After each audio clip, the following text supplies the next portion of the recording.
Bonjour mon cher abonné, alors aujourd'hui je te présente la 6e partie.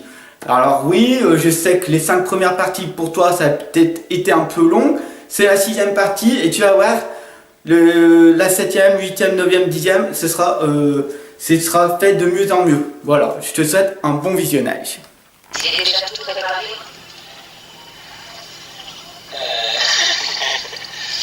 Écoute, on fait confiance, la plupart du temps on fait confiance, parfois on est déçu à raison, et parfois, heureusement la plupart du temps c'est surveillé par des gens qui font en sorte que tout le monde ce soit bon et pas empoisonné, mais c'est vrai que parfois on se fait avoir, donc Je comprends pas. Vous avez les pieds, les mains, vous êtes en bonne santé. Vous pouvez cultiver vos salaires. La nourriture, elle est auto-générée parce que c'est possible de faire des légumes à Notre-Dame-des-Landes. Je fais du potager, tu vois, et j'ai surtout appris la permaculture. Moi, je crois à la petite agriculture, à la petite échelle, sans que ce soit que des gros qui fassent tout. Mais après, ça, c'est des histoires aussi de motivation, d'envie, tu vois. C'est tout, quoi. C'est qu'on est capable de dépendre de nos ressources. Ok, il n'y a personne qui se met entre nous et la ressource. Ça veut dire qu'on touche le profit direct. Tu sais, c'est pauvre. La révolution, c'est les mains dans la terre, cultiver et dire à la feuille que je m'en fous de ce que tu me dis, monsieur le policier. Tu prends l'énergie de la terre et tu l'amènes au ciel. La permaculture, pour moi, ça englobe aussi plein de choses. C'est-à-dire que c'est pas juste le jardin, c'est aussi une façon de vivre, permaculture, quoi, tu vois. Une façon de déconditionnement dans nos manières de vivre, dans nos manières de faire, tout en restant pour moi quand même dans la réalité, quoi. C'est de regarder des pays cartésiens et puis essayer de se dire, on est quand même là pour bouffer. Et moi, je suis très content de passer du temps au jardin pour avoir nos légumes, tu vois. Il y a une action de l'homme, elle est tellement moins désastreuse qu'avec ces tonnes de machines qui te tassent les sols, ces tonnes d'intrants chimiques à la con, en fait, plus besoin d'intrants chimiques, plus besoin de toutes ces conneries, quoi. Donc c'est une zone sans moteur, nous on n'utilise pas le tracteur ni rien ici, la zone de l'Est, donc on fait tout à la main, les grelinettes, du paillage. Mais la nature elle n'a pas besoin de grand chose en fait pour se développer toute seule. Et on la voit en fait à quel point elle peut être hyper riche et créer plein de vies là où on pense que la vie n'existe pas, quoi. Il suffit de pas grand chose pour qu'une plante produise de la bouffe. Comme tout, on a voulu le civiliser le légume en fait, on l'a cultivé, c'est un peu ça quoi, l'histoire quoi, tu vois. Par exemple le pissenlit, le pissenlit au Moyen-Âge c'était une salade et c'était une plante qu'on galérait à cultiver, tu vois, on l'a voulu la civiliser quoi, on a mis la plante en pot, nous on nous a mis en numéro, tu vois, c'est un peu ça quoi, tu vois.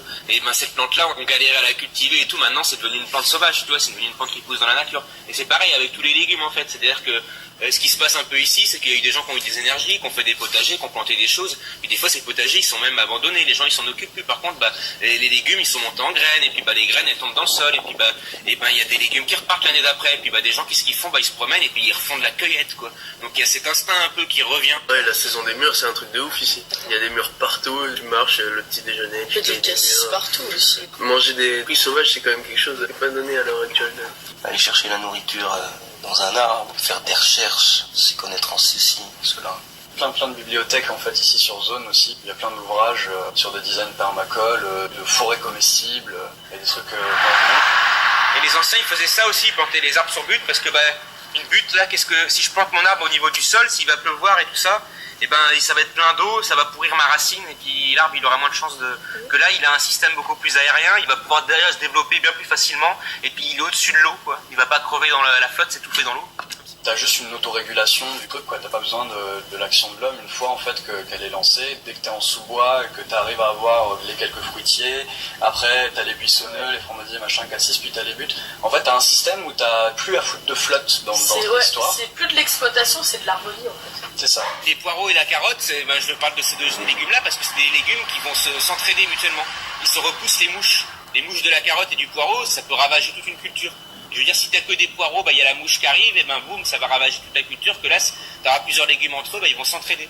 On a beaucoup de chance parce que tous les champs qu'on squatte pour pas plus de 5 hectares, ils sont tous bordés de haies forestières qui sont des putains de corridors végétaux magnifiques pour la faune et la flore. Du coup ici on peut essayer de designer le terrain en utilisant les haies forestières, en replantant des linéaires de fruitiers, tu penses le design permacole. Et ici en fait ça se met petit à petit en place, il suffit vraiment en plus de pas grand chose pour avoir un jardin splendide, hyper prolifique, tu fais des cultures sur but, nous on avait balancé plus 50 pieds de tomates, on avait des cagettes de tomates tous les jours, que du bonheur quoi, et c'était pas énormément d'entretien quoi. Plus qu'une tonne de patates cette année. Moi, il y a l'autoproduction, des oignons, tout ça, tout. Alors ça assure énormément C'est pour ça que je peux dire que franchement, là, les chances que des personnes crèvent de faim à la ZAD, c'est pas courant, là. Comme il y a eu des excédents pas mal là en bouffe, ça va servir aussi pour des manifestations avec les camps de migrants, des choses comme ça. Ils font des événements et donc du coup toute cette bouffe de cultiver, ça sert aussi pour ça. Et l'organisation autour de tout ce qui est entraide est très très importante au niveau de la nourriture, au niveau des divers matériaux auxquels on peut avoir besoin, des vêtements, ce qui est organisé tous les jours pour que tout le monde puisse y avoir accès, même s'il n'a pas d'argent, même s'il n'a pas de papier, enfin voilà quoi, pour tous les êtres humains. Et ça c'est par rapport à ce qui se fait